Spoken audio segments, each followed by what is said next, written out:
Dalawa patay at dalawa rin ang sugatan sa magkahiwalay na disgrasya sa kalsada.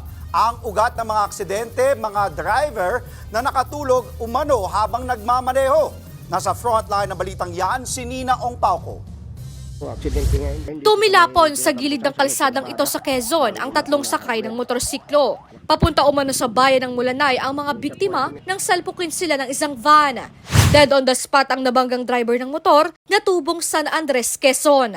Nasawi rin ang angkas ng 16 na taong gulang na babae. Nakaligtas naman ang isa pang angkas nito na nagpapagaling na sa ospital. Base sa investigasyon, nakatulog ang driver ng van at biglang lumipat sa kabilang linya.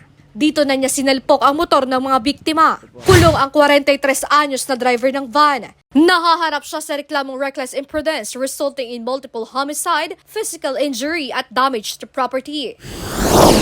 Sa biliran naman, nakatulog din umano ang driver ng sasakyan na ito kaya tumagilid sa National Highway. Binanggapan niya isa pang sasakyan na nakaparada sa gilid ng kalsada. Sugatan ng 33 anyos na driver at nagpapagaling na sa ospital. Nagtamo ng pinsala ang nadami na sasakyan sa sampahan ng reklamo ang driver.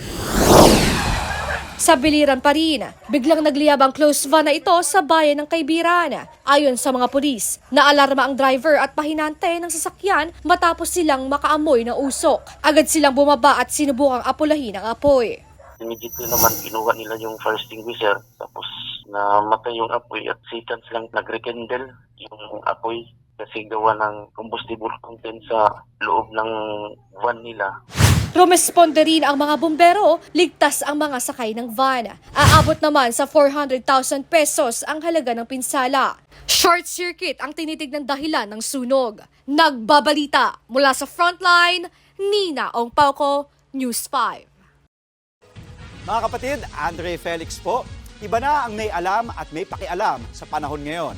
Para sa tuloy-tuloy na balitaan sa Frontline kahit weekend, mag-follow at subscribe sa social media pages ng News 5.